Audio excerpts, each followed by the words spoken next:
Mi único hijo me dijo que yo era demasiado fea para que me vieran en su boda. Su prometida dijo que si aparecía me harían ingresar en una residencia de ancianos antes de los votos. Lo que no sabían era que me estaba muriendo. Sí, pero también que ocultaba un secreto de millones. Y el día que intentaron borrarme, les dejé sonreír para la cámara una última vez, antes de recuperarlo todo. Ahora déjame contarte lo que realmente sucedió. Llevaba mi blusa de lavanda, ese día, la que tenía los botoncitos de perlas con los que él solía jugar cuando era un bebé.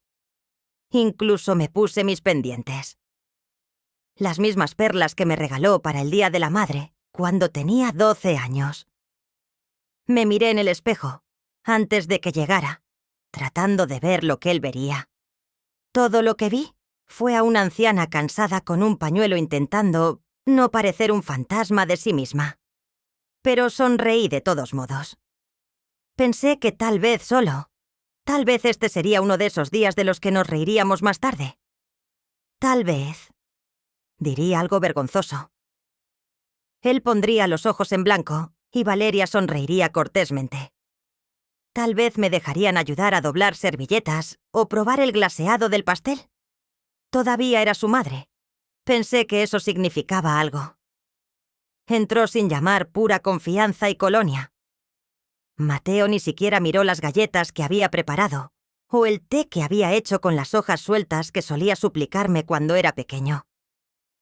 Simplemente se sentó en el borde de mi sofá, como si tuviera un lugar mejor donde estar. Yo ya estaba de pie cuando lo dijo, pero aún así sentí como si me hubieran derribado. Creo que es mejor.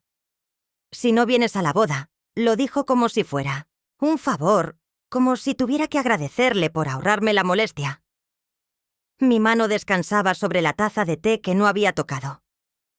Le pregunté qué quería decir, aunque una parte de mí ya lo sabía. Es que es un evento muy cuidado, dijo ajustándose el cuello muy moderno. Estética limpia, minimalista, Valeria. Y yo estuvimos de acuerdo. Queremos que la lista de invitados refleje eso. Me reí un poco confundida. ¿No quieres a tu madre en las fotos de tu boda? Se removió en su asiento. No se trata de las fotos, se trata de la presentación. Has estado enferma, el pañuelo. La tos podría ser incómodo para algunos de los invitados. Mi corazón se sintió como si se hubiera agrietado un poco. Así que sería una distracción, mamá, dijo y odié. ¿Cómo sonó como una formalidad? Sabes que te queremos. Es solo que Valeria quiere una cierta imagen, una cierta experiencia. Y no pudo terminar. Ella también entró sin llamar. Valeria alta, delgada, con una cara de anuncio de revista. No me miró a mí. Miró alrededor de mi sala de estar, como si oliera algo raro. Ahí este es el lugar, dijo acogedor. Muy vintage. Valeria, esta es mi madre, dijo Mateo. Ella asintió sin hacer contacto visual. Encantada de conocerte. Me quedé allí en mi propia casa sintiéndome como una invitada. Me gustaría estar allí, dije suavemente. ¿Puedo sentarme en la parte de atrás? No necesito atención. Solo quiero ver a mi hijo casarse. Entonces me miró por fin, y cuando lo hizo, sus ojos estaban fríos. Ya hemos finalizado el plan de asientos y el código de vestimenta. Estoy segura de que lo entiendes. Se trata del ambiente. Miré a Mateo esperando que dijera algo que la detuviera, pero no lo hizo. Está enferma, continuó Valeria. Es admirable que lo intentes, pero todo el asunto del pañuelo y la piel pálida va a hacer que la gente se sienta incómoda. Podemos enviarte las fotos, añadió Mateo. Incluso te haremos una videollamada para la ceremonia. Será como si estuvieras allí. No quiero una videollamada, dije en voz baja. Quiero estar en la sala.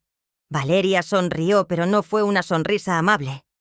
Quizás podamos hablar después de la luna de miel sobre cuidados a largo plazo. Un lugar que sea limpio, tranquilo. Un buen sitio para la recuperación se refiere a una residencia de ancianos. Dije, no hagas esto más difícil de lo que tiene que ser, dijo Mateo. Estoy tratando de ser respetuoso. Lo miré realmente. Lo miré los mismos ojos que había acunado para dormir, la misma mandíbula que solía besar antes de la escuela. ¿A dónde se fue ese niño? Te di todo. Susurré todo lo que tenía. Él suspiró y se levantó. Y lo aprecio, pero no puede seguir haciéndome sentir culpable para siempre. Por eso te dejó papá. Sentí que algo dentro de mí se detenía. Lo dijo como un arma, como si hubiera estado esperando años para lanzar ese golpe. Y dio exactamente donde quería no. Respondí simplemente. Me senté lentamente con las manos temblando sobre mis rodillas. El té todavía estaba caliente e intacto. También las galletas. Valeria se giró hacia la puerta. Estaremos en contacto. Haznos saber cómo van tus tratamientos. Mateo se inclinó y besó la parte superior de mi pañuelo.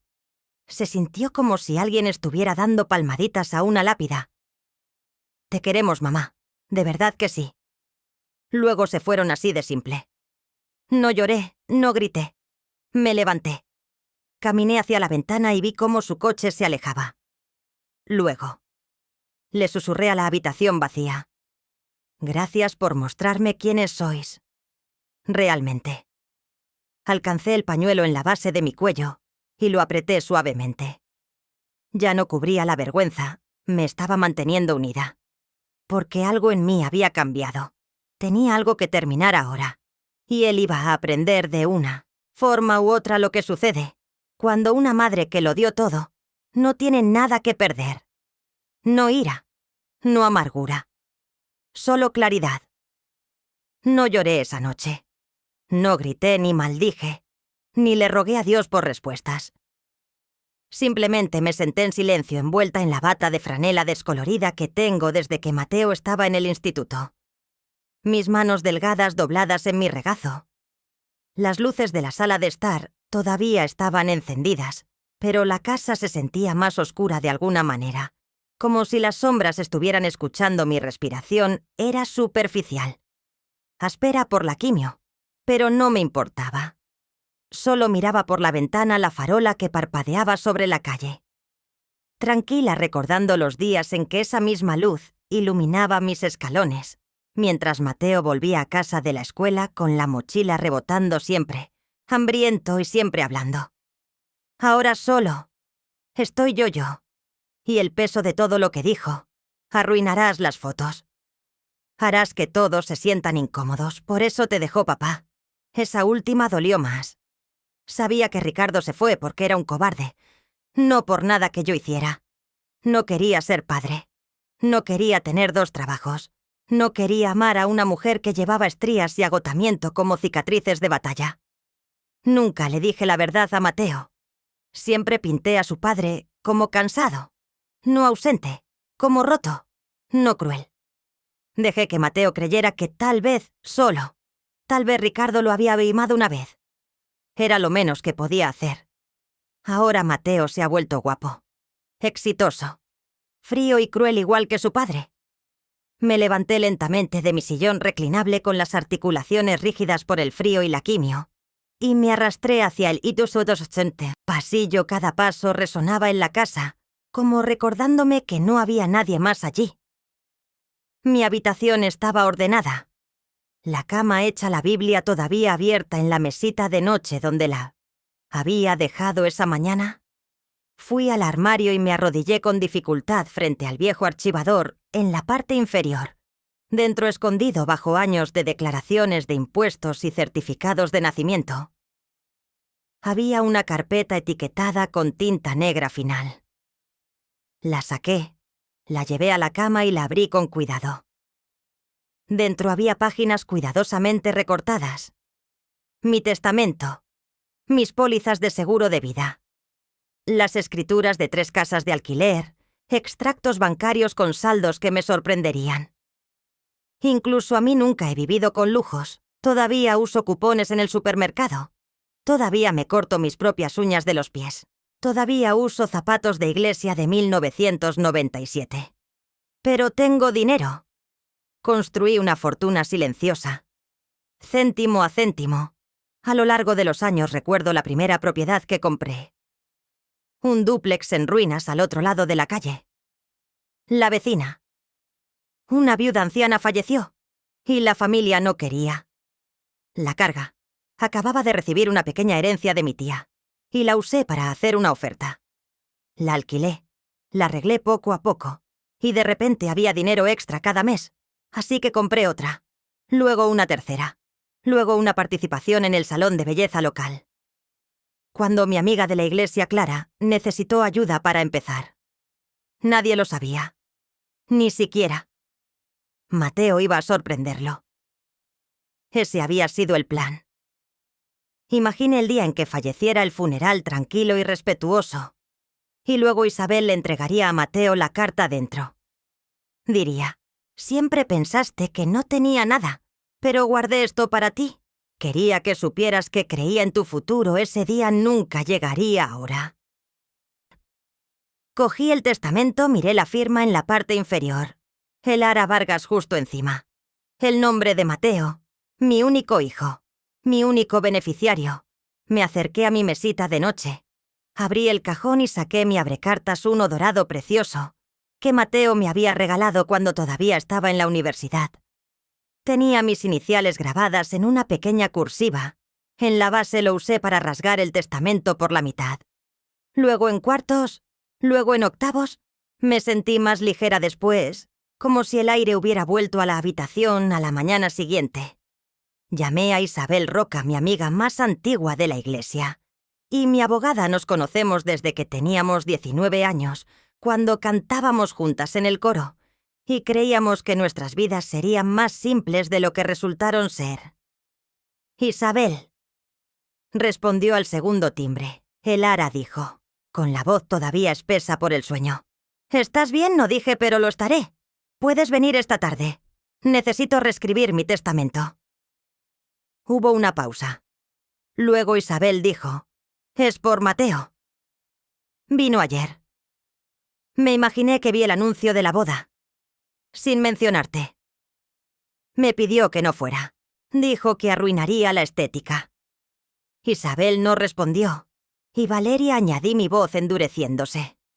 Me dijo que yo era una carga que deberían enviarme a una residencia. Mateo se quedó allí sin hacer nada. Silencio de nuevo. Trae los nuevos documentos, dije. Ya sé a quién quiero dejárselo todo. ¿Estás segura de esto? Me estoy muriendo, Isabel. Pero no. ¿Hoy? Hoy solo estoy recuperando lo que es mío. Isabel exhaló. Llevaré todo. Colgué y fui a la cocina. Me preparé una tetera, un té con mantequilla, una rebanada de pan tostado, y me senté a la mesa con un bloc de notas amarillo. Escribí una nueva carta. No para Mateo, sino para la nueva beneficiaria. La Fundación Casa de las Rosas. Un refugio para mujeres en Andalucía, que cuida de mujeres mayores abandonadas por sus familias. Fui voluntaria allí en mis años más jóvenes. Ayudé a pintar las paredes, a servir comida. Incluso me senté a leer la Biblia con algunas de las residentes, cuando estaban demasiado cansadas para leer por su cuenta. Ellas son yo. Ahora mujeres que nadie visita, mujeres que nadie recuerda. Mujeres que la gente quiere apartar para no arruinar la vista. Terminé mi tostada y comencé a redactar mis instrucciones finales. La casa iría a la fundación. Las casas de alquiler se venderían y las ganancias se donarían. El salón permanecería abierto a nombre de Clara. Las cuentas bancarias se transferirían dentro de los 30 días posteriores a mi fallecimiento, sin funeral, sin obituario, con foto. Solo una carta final impresa y firmada para Mateo Vargas. Te creí mejor que esto. Te amé más que a mi vida, y me desechaste por una mujer que ni siquiera me miró a los ojos. Así que ahora no tienes nada. No enterraré mi dinero junto a alguien que me enterró, mientras aún estaba viva. Adiós. Dejé el bolígrafo y volví a mirar por la ventana. La farola ya estaba apagada. El sol de la mañana se abría paso entre las nubes. Un nuevo día, un nuevo testamento, un nuevo final. Esta vez sería yo quien lo escribiera. Isabel Roca llegó justo después del mediodía con un maletín negro y 2 carpetas. No llamó. Sabía que no debía. Odiaba que me trataran como a una clienta. Hemos sido amigas desde que éramos 2 jóvenes, con túnicas de coro planchadas comiendo a escondidas durante el ensayo de Pascua. Guardamos los secretos de la otra, lloramos en los funerales de la otra, y envejecimos juntas como el roble y la piedra sólidas, curtidas e inquebrantables cuando abrí la puerta con mi pañuelo, como una corona, y moviéndome más despacio de lo habitual. Isabel no dijo nada. Simplemente entró y colocó el maletín en la mesa del comedor. «Prepárete». Dije, «pero ya está frío». «No importa», respondió ella. «Tenemos trabajo que hacer».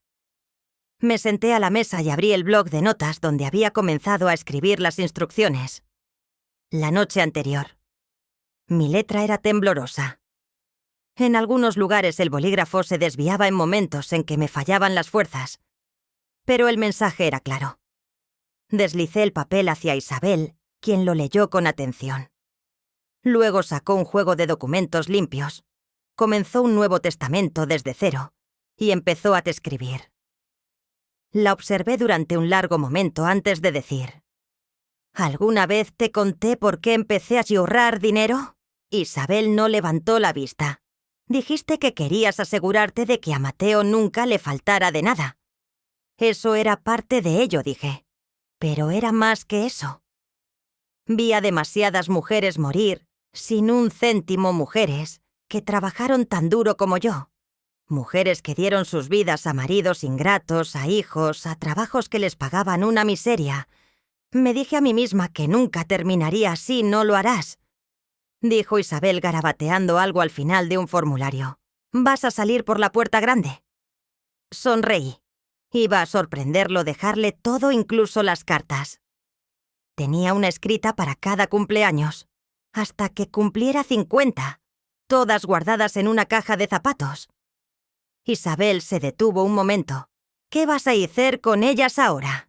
«Las quemaré», dije. «Ya no se las merece. Ya no me merece a mí». Trabajamos en silencio durante la siguiente hora.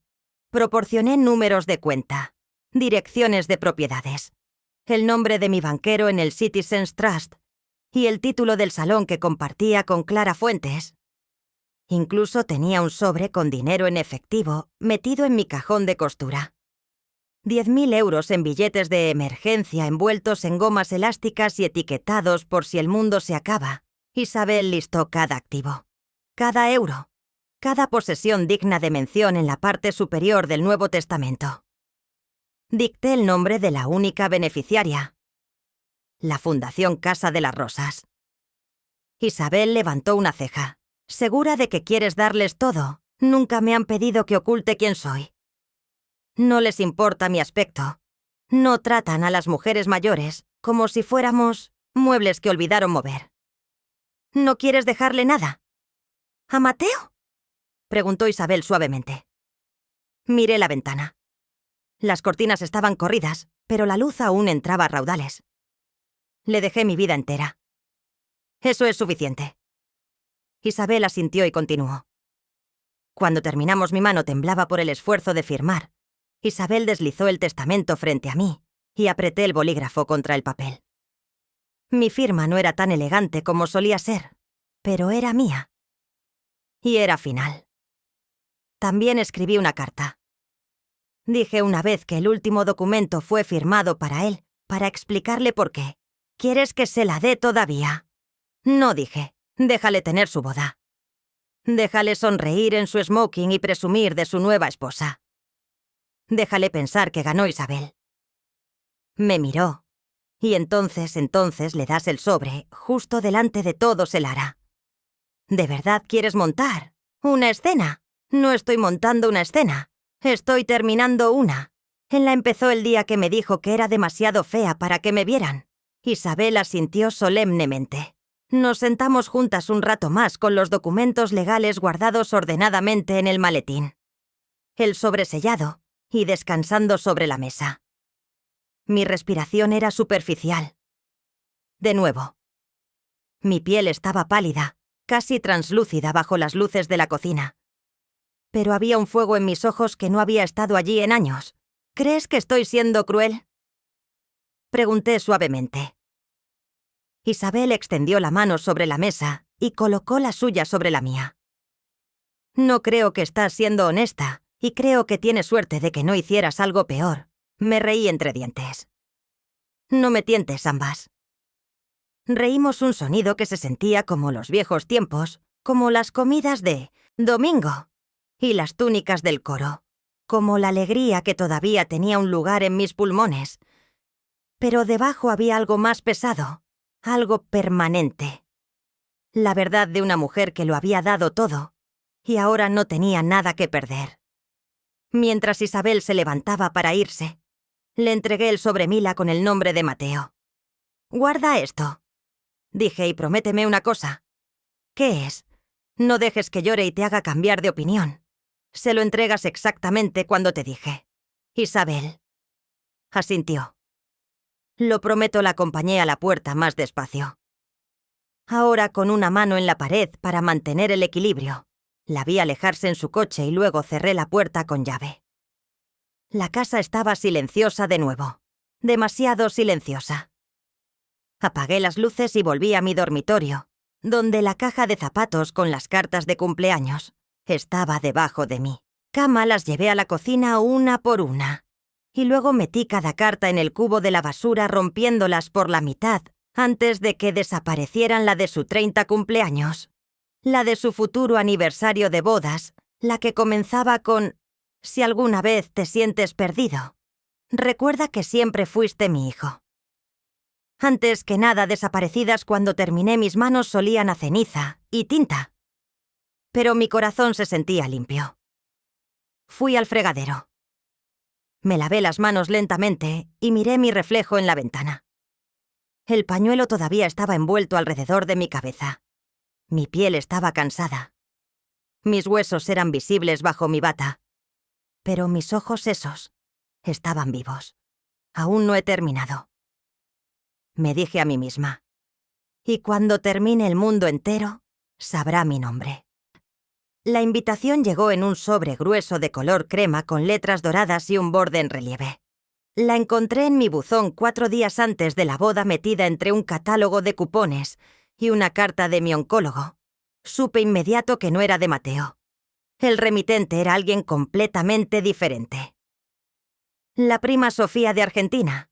El tipo de pariente que siempre encontraba la manera de estar en cada evento familiar, con un plato de algo dulce y un susurro lleno de chismes. Me quedé en mi porche y abrí el sobre con cuidado, mis dedos temblando ligeramente por los medicamentos. Dentro había una tarjeta doblada con caligrafía cursiva y una foto brillante de Mateo y Valeria. En la portada estaban de pie bajo un arco blanco, ella con un vestido largo y ajustado, él con un smoking, y el brazo casualmente sobre la cintura de ella. Sus sonrisas eran amplias y perfectas. Estudié la foto durante un largo momento como si buscara una grieta en su expresión. No encontré ninguna. Abrí la tarjeta. La ceremonia se había trasladado a un viñedo en las afueras de Sevilla, al aire libre rodeado de rosas blancas y una elegancia cuidada debajo de la dirección. En una fuente más pequeña había una nota. «Nos encantaría que te unieras a nosotros para celebrar este día especial en silencio. Por supuesto. Por favor, siéntate en la sección familiar designada y respeta los deseos de la pareja con cariño. Sofía». Me reí en voz baja. «Por supuesto». Me imaginé a Mateo aceptando enviar esa invitación como un gesto, un hueso arrojado hacia la culpa. O tal vez fue toda idea de Valeria para parecer magnánima, sin tener que disculparse nunca. De cualquier manera, el mensaje era claro. Se me permitía asistir, siempre y cuando me mantuviera invisible. Doblé la tarjeta con cuidado y la coloqué en el mostrador de mi cocina. No necesité pensar mucho. Iría. No por ellos, por mí. La mañana de la boda me levanté antes del amanecer. La casa estaba en silencio. El sol aún no se había asomado por el horizonte. Me bañé lentamente, metódicamente, mis manos demorándose sobre mi piel, como si estuviera memorizando lo que quedaba de mi fuerza. Me vestí con un traje gris suave, el que usaba para ir a la iglesia los domingos de Pascua, y me envolví la cabeza en un pañuelo azul oscuro con hilos plateados. Me prendí el broche que mi madre me había dado en mi graduación, una pequeña paloma de plata gastada, pero aún brillante. Mi reflejo en el espejo me hizo detenerme. Mi cuerpo parecía más pequeño, más frágil de lo que recordaba, pero mis ojos seguían firmes, seguían siendo yo, y hoy tenía trabajo que hacer. Isabel llegó puntual, vestida con un traje pantalón azul marino y tacones bajos. Traía el sobre Mila en su maletín sellado y marcado con el nombre de Mateo. Le entregué un pequeño bolso negro que contenía unos pañuelos, una botella de agua y un segundo sobre. «Ese es para Valeria», dije. «Dáselo después». Isabel me miró. «¿Estás segura de que puedes?» Con esto asentí. «Quiero verlo solo una vez. Quiero ver hasta dónde cree que ha llegado». Viajamos en silencio. El coche zumbando suavemente mientras el viñedo se acercaba en la distancia. La propiedad era impresionante. Hileras de vides verdes que se extendían hacia las colinas, invitados con vestidos de colores pastel y champán, deambulando bajo carpas blancas y guirnaldas de luces. Un pequeño cuarteto tocaba ya suave cerca de la entrada principal. Me senté en el coche un momento asimilándolo todo. «No ha escatimado en gastos», murmuró Isabel. «No con mi dinero», susurré de vuelta. Salimos juntas. Isabel ayudándome a mantener el equilibrio mientras caminábamos hacia los asientos designados. Algunos invitados nos miraron. Intercambiamos saludos educados, pero nadie me reconoció. Nadie sabía que la mujer del pañuelo y el traje gris suave era la razón por la que esta boda podía siquiera existir. Me senté en la tercera fila en silencio, tal como se me pidió desde mi asiento. Podía ver el altar, los invitados y la pequeña plataforma donde la pareja diría sus votos. Tomé un sorbo de mi botella de agua y esperé. La ceremonia comenzó unos minutos después. Mateo caminó por el pasillo luciendo elegante, pulcro y orgulloso. Valeria lo siguió deslumbrante con un vestido ajustado que brillaba a la luz del sol. La multitud suspiró de admiración. Yo no, mis ojos permanecieron fijos en Mateo. No miró en mi dirección. El oficiante comenzó el servicio ofreciendo palabras sobre la unidad, sobre la confianza, sobre honrar a las personas que ayudaron a criarte. Observé a Mateo de cerca. Se movió una vez ante la mención de los padres, pero no miró hacia atrás. Los votos fueron largos. Valeria lloró durante los suyos. Mateo sonrió encantador, carismático. Como siempre, intercambiaron anillos. Se besaron suavemente y se giraron hacia la audiencia. Marido y mujer estallaron los aplausos. Los flashes de las cámaras destellaron, la gente se puso de pie. Yo permanecí sentada. Isabel se inclinó ahora. Todavía no susurré.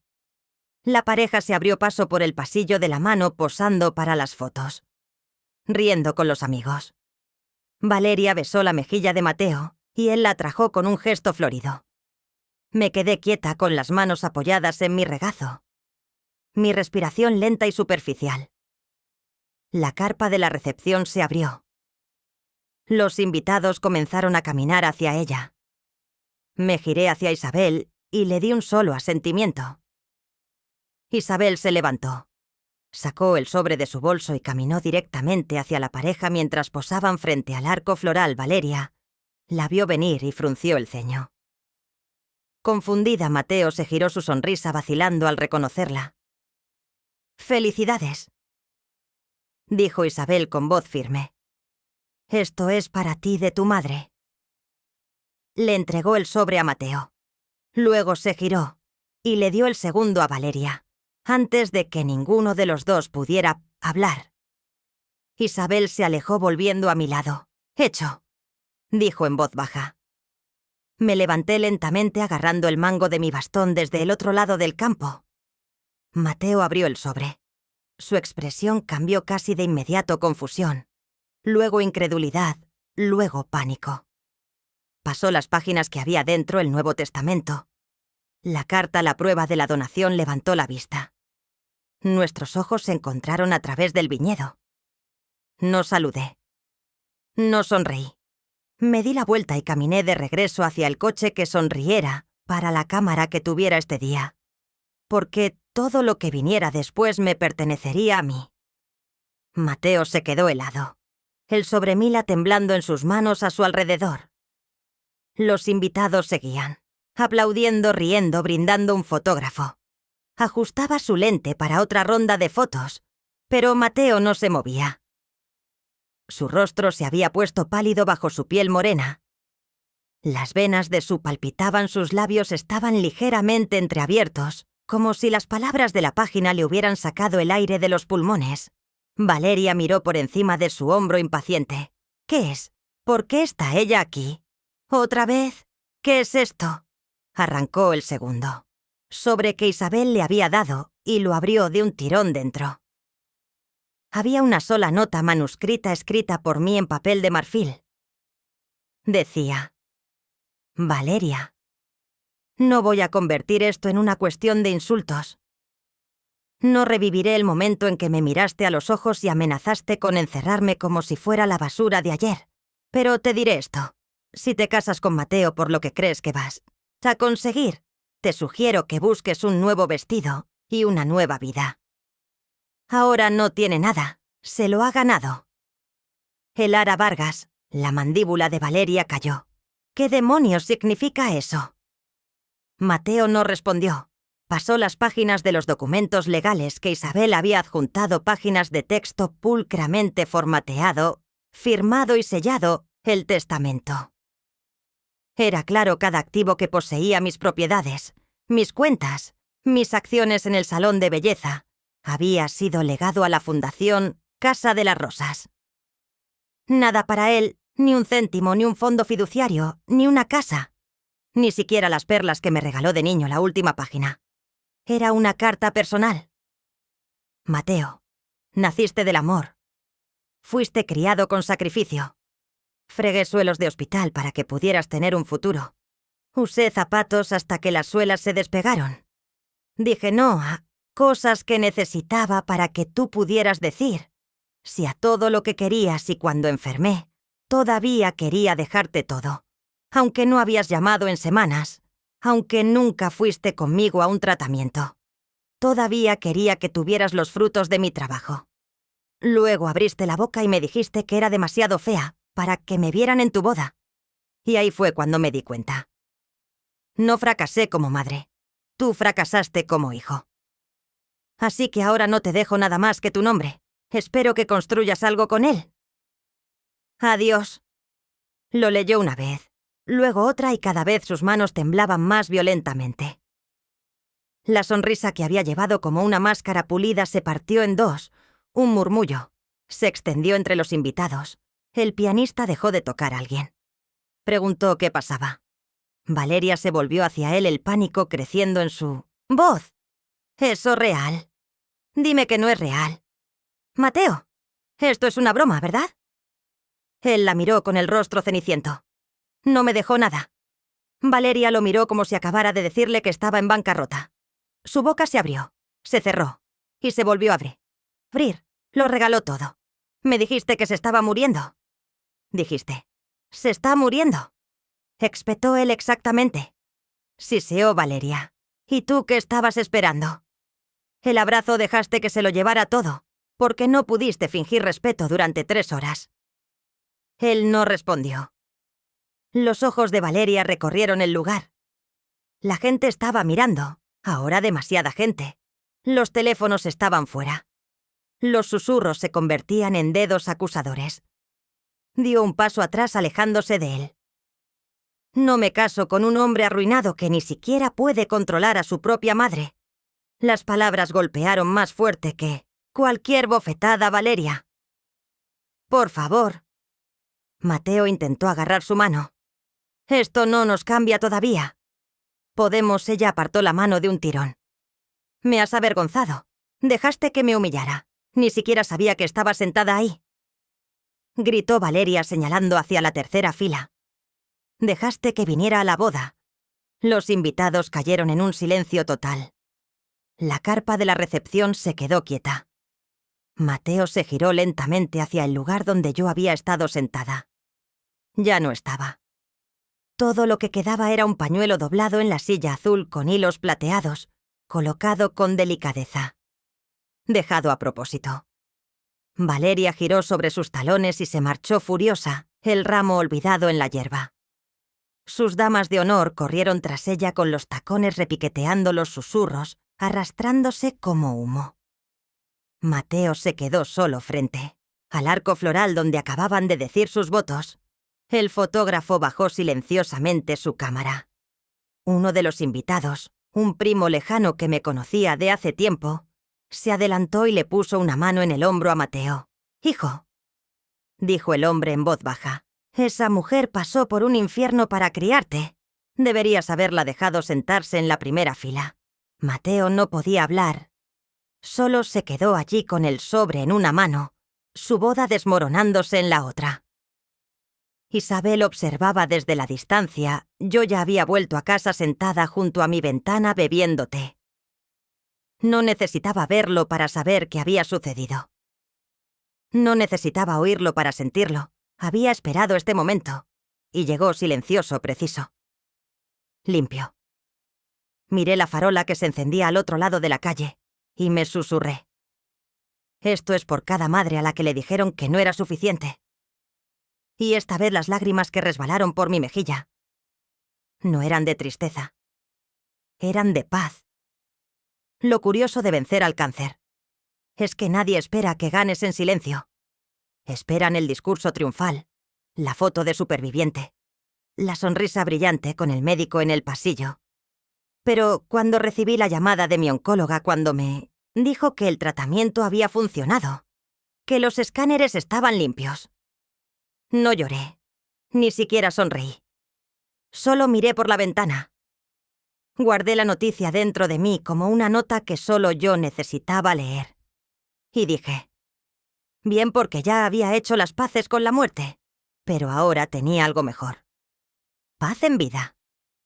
No se lo dije a Mateo. No merecía saberlo. Le dejé creer que había fallecido. Dejé que la abogada siguiera mis instrucciones. Dejé que se publicara el obituario. Dejé que el silencio hiciera el trabajo. El mundo me lloró. Pero yo estaba muy viva. Me fui de Sevilla 2 días después de la boda, en silencio, sin despedidas. Sin una maleta llena de remordimientos. Solo un bolso de cuero, mi pasaporte y una última carta dejada en el mostrador de la cocina de Isabel, que decía: «Está hecho gracias ahora vivo en un pueblo costero del sur de España. El aire huele a naranjas y sal marina. Mis vecinos no saben mi nombre. Les digo que me llamen Elara. Alquilo una casita con persianas azules y un patio antiguo donde cultivo menta y albahaca, y me siento por las tardes con té y una manta de lana sobre las rodillas. Todavía tengo algo de dinero. No, una fortuna. La mayor parte de eso lo doné, pero lo suficiente. Suficiente para comprar mi tiempo. Suficiente para mantener las luces encendidas. Suficiente para empezar de nuevo en un lugar donde nadie me ve, como un fantasma o una carga en casa. Oigo que todavía hablan de mí. Isabel me dijo que la Fundación Casa de las Rosas renombró su edificio principal como Pabellón Vargas. Las donaciones llegaron a raudales, después de que mi historia se hiciera viral. Alguien había compartido la foto mía de pie con las otras mujeres en el refugio. El pie de foto decía: «Nos dio todo lo que su familia desechó». No pedí esa atención, pero me alegro de que sucediera. Las mujeres empezaron a escribir homenajes compartiendo sus propias historias. Hashtag tras hashtag.